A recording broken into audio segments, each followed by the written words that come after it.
to Desert Throttle Diaries. And sorry if it sounds like I'm yelling, but I am. I'm cruising down 95 right now at about 80 miles an hour in Las Vegas traffic. It's loud, it's windy, and it's hot as hell. Today, it's supposed to be about 105. Right now, we're at 99, and by the time I finish the sentence, it'll probably hit 105. Today's mission, Nelson, Nevada. This is an old ghost town, a mining town. It was established in 1861, and it was one of the most lawless, bloody gold mines in all of Nevada. As a matter of fact, the Colorado River, just a few miles away, they used to load the gold ore on the steamboats and take it out for processing. But the steamboat captains would advise everybody to travel armed. Murders weren't even enough to get the local sheriff from Pioche to come out and investigate. Looking behind us, you can see the city of Las Vegas starting to fade out of view. We're passing through Henderson, Nevada right now. Traffic is still pretty heavy, but here in about 10 or 12 miles, it'll fade out to just about nothing, where the only thing on the road might be a F-150 hauling some ATVs going out to play in the desert. Now, I've already done about 33 miles since leaving my house. I still got another 20-some minutes before we get to our destination. On this Rocket 3, I've got a 6-gallon fuel tank and about a 200-mile range. But if you're riding a sport bike with a gas tank the size of a Dixie cup and you're making this trip, I would highly recommend getting off here at exit 15B and grabbing some gas, because this is the last stop that you're going to have before you hit the Colorado River. Out here on this stretch of 95, we're going past a solar farm which takes up hundreds of acres. I have no idea how much power it produces, but I can't imagine it's not a significant amount. The good part about this journey is that around here the speed limit is 75 miles an hour. Traffic is thinned out, and really there's nobody out here to mess with me. So, ride on, stay safe, keep looking for those shredded truck tires because they will sneak up on you.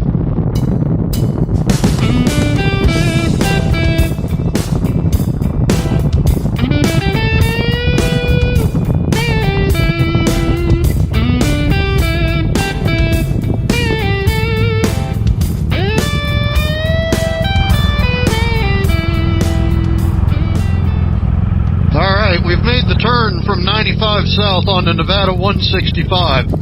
Now, the town of Nelson is only about 12-13 miles up the road. But this road is deceiving. It is so flat and so straight for so long, and then out of nowhere, you've got uncambered turns with gravel in the road and bighorn sheep that tend to jump out in front of you. Not a place to be complacent, so keep your eyes peeled and be safe. As we're approaching the town of Nelson, this is where you really need to pay attention to the road.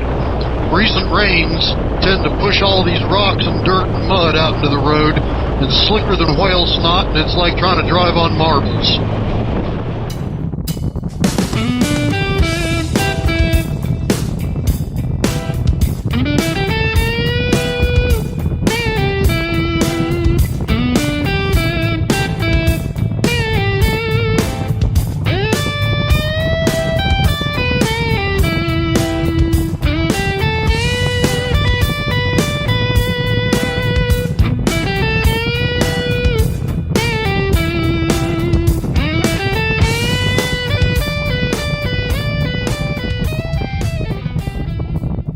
Desert Throttle Diaries is a new channel, so be sure to like, comment, share, and ring that bell.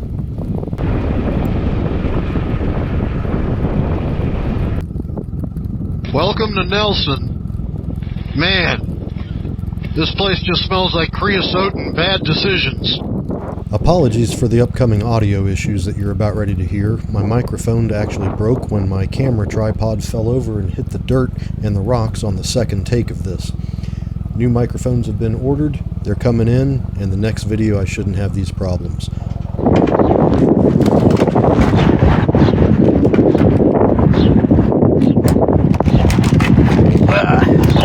Well, welcome to Nelson, Nevada. This is the gold mine that I've been talking about. It's got a name, but I have no idea how to pronounce. So here in just a few minutes, we're going to walk up to the general store there. We're going to talk to Tony, the owner. He graciously allowed me to interview him for a few minutes and get a little bit of the history, a little bit of the backstory about this very unique place. But right now, I'm just glad to be here. Still haven't sweated. Great day all around. So, welcome to the gold mine. Out here is about 140 some acres that belongs to the Worley family. Now, the mine itself has a name that I cannot pronounce, so I'm not even going to try. We're going to go up here in just a minute and talk to the owner. He's been gracious enough to allow me to interview him for a few minutes, and then we're actually going to take a tour of the mine. Now, for obvious reasons, I'm not allowed to film the entire tour, but you're going to see some select clips of the inside of the gold mine and actually take a walk with me into an old gold mine from 1861. Apparently there's been a few dozen murders here in the mine, around the mine, some renegade Indians, and some lawlessness. So we'll try to get a little bit of that. All right, let's go for it. Now, once inside the general store, you're going to find an eccentric collection of memorabilia, history, and jokes. Make sure you ask for an ice cream bar and get it yourself from the freezer.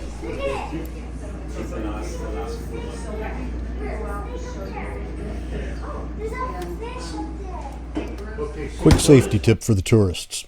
Now, while most motorcycle riders are going to be wearing at least jeans and boots, many of you visitors to the area are probably only going to be in flip-flops and shorts trying to combat the heat. But keep your eyes peeled. The rattlesnakes here are deadly and huge. Here's a map of the Techatticup Mine. The main shaft plunges 1,000 feet, branching into 5 levels. From the portal, narrow gauge rails carried ore to the mill via the Carpenter Incline. On level 2, a water wheel pit powered stampers to crush quartz. Level 4 housed the richest telluride veins, yielding over 16 million in gold. A tall ventilation shaft kept air flowing. By the 1940s, low ore grades and high costs ended operation, yet these tunnels still echo with ambition. Gold and silver were discovered here around 1859, sparking Nevada's first major strike and a rapid influx of prospectors chasing fortunes in the Eldorado Canyon. By 1861, makeshift camps gave way to Nelson, anchored by the Techatticup Mine, which produced millions of dollars of ore at its peak. Lawlessness and violent labor disputes marked the boom years, but by 1905 the arrival of the railroad diverted commerce and the steamboat landing was abandoned. Mining persisted until 1945, yet dwindling ore grades and rising costs rendered operations uneconomic, sealing shafts and emptying the town.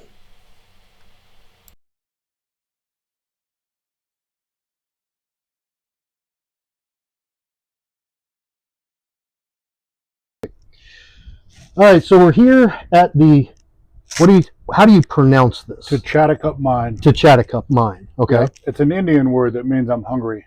I'm hungry. Is there a history behind the reason they called it? The Indians that showed the miners where the white quartz was that has the gold and silver in it. Okay. The Indians showed it to the miners, and they kept saying that word over and over and over again. So they named the mine that. They were always asking for food. Yeah. Gotcha. So Tony, tell me, how did you end up with this gold mine? Yeah, me and my wife have been outfitters on the Colorado River for almost 50 years, and over the years we'd launch in Hoover Dam, go to Willow Beach, down here to Eldorado Canyon, and we'd drive by this all those years. We raised 5 kids in Boulder City, and when the last girl moved out, I got to a point where I go, we ought to buy some land down here and move my whole canoe company down here. Canoe company? It was a canoe company, canoes and kayaks. And so that's what we did. We basically found out who owned this old mine. It sat abandoned for 50 years, and we decided to buy it. Or we wanted to buy it, but it took me a couple of years to talk him into selling it. So How in the world do you just wake up one day and say, I'm going to buy a gold mine? well, it didn't matter that it was a gold mine. It was just a piece of land back then. It was just Gotcha. So 50 you weren't acres. looking to own a mine. You I were was looking to not own a planning on doing retreat. a mine tour or anything. But 2 days before my escrow closed, we found the tunnel that we take you into today. It had been covered up by the white tailings for 80 years. And even the man I bought the property from never knew that tunnel was there. So he didn't know he owned a gold mine. No, he knew he owned the gold mine, but he didn't know about this one level at the 200-foot level. And he never knew about it until after I had bought the property. So is there gold still in there? There's still $1 million of the gold in there, but it'll cost you $2 million to get it out. Yeah. It's like minting pennies. They They cost worked more to this- make than they're worth. Yeah. They worked this gold mine for 80 years, Okay. and when World War II started, they all went to war. And when they came back from the war, they never opened it up again. Now, is this a technological problem? Like in 5 or 10 years, there'll be another technology that'll make it easier or cheaper to get the gold out? No, it's still the same old deal. You have to find the gold mine or the gold in a vein, and then mine that out. Well, this vein was a high grade vein, Yeah. but it was only about 6 feet wide, so it wasn't like a whole side of a mountain or anything. It was only about 5 or 6 feet wide. So you have to go in there with jackhammers and drill holes and blast. It's hard rock mine is what they call them, and fight that out. They don't have any better technology to get that out of there than they did 100 years ago. Wow. So nothing much has changed over the past 100 No, years. Not that way.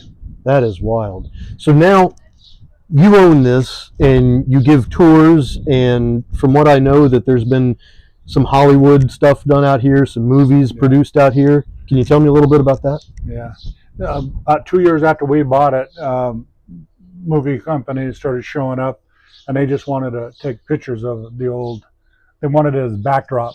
Okay. Like for an old gas station in the middle of nowhere, or just an old mining shack or something like that. Right. And about every year there was another commercial or movie come out, and they just kept coming and coming and coming. It's gotten so bad now that, I mean, I did 3 of them last year. They're apocalyptic zombie type movies is what they are. Anything that I'd recognize? No, you won't. It's just Most straight of them to pretty low DVD. budget. Gotcha. Can you tell me a little history about the 2 airplanes that are back over there? One of them is from the movie 3,000 Miles to Graceland. Kevin Costner Yeah. blows it up in the middle of that movie, and they were here for a month. That's probably one of the bigger movies that we've done that people recognize. Yeah, that's not a small And one. what was left of it, we put down there and made it look like it crashed. The other one that's over there is a T-28 Trojan. A guy I go to church with had 60 of them, and he had enough parts to put 30 of 60? them back together. Yeah. What do you do that allows you to get 60 He T-20? bought them from a guy that bought them from the government. Wow. They're Army surplus. Yeah.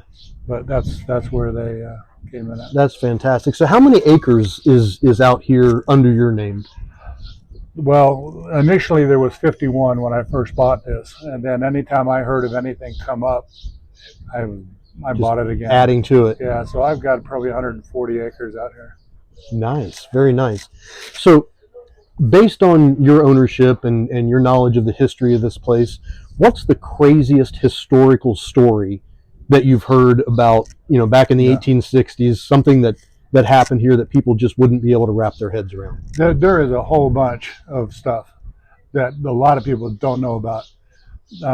We have 2 of the most famous renegade Indians out west Okay. who lived right in the canyon.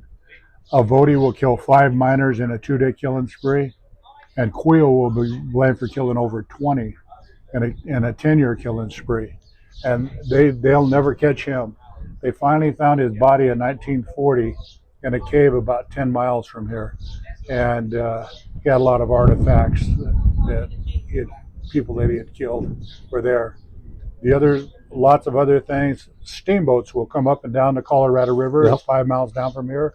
For 40 years, steamboats came from like 1860s all the way to 1905 bringing supplies into this area. Most people don't recognize steamboats with the Colorado River.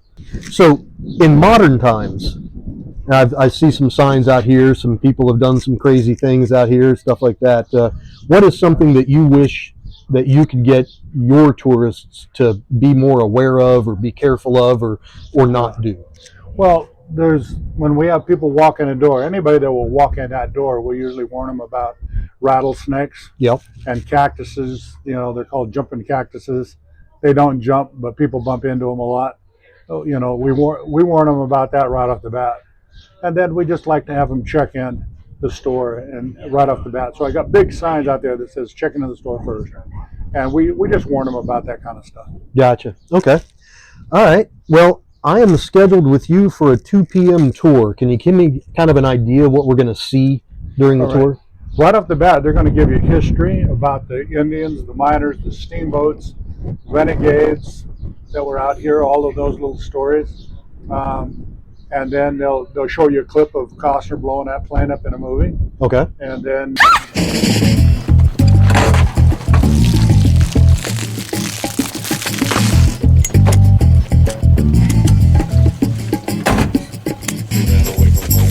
No, but I do everything else. It's a nasty habit.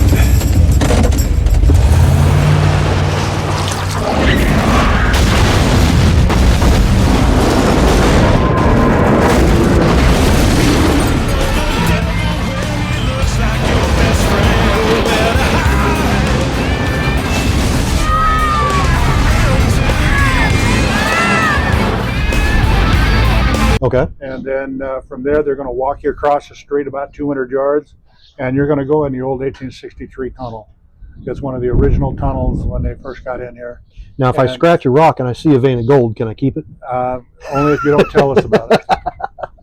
So, fair enough. Fair enough. So yeah, you'll see all that stuff, and he'll explain how they mined it out, and give you an hour and 20-minute tour. Okay.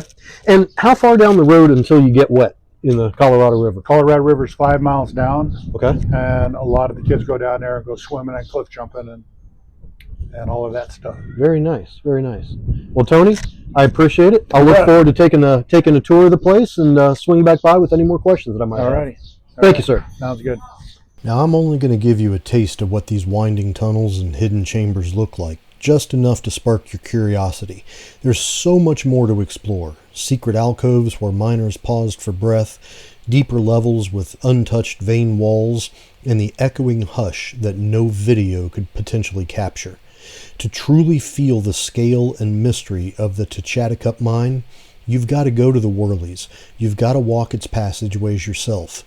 Come see it in person and uncover the rest of the story. Out of respect for them and their story, you've got to go see it yourself.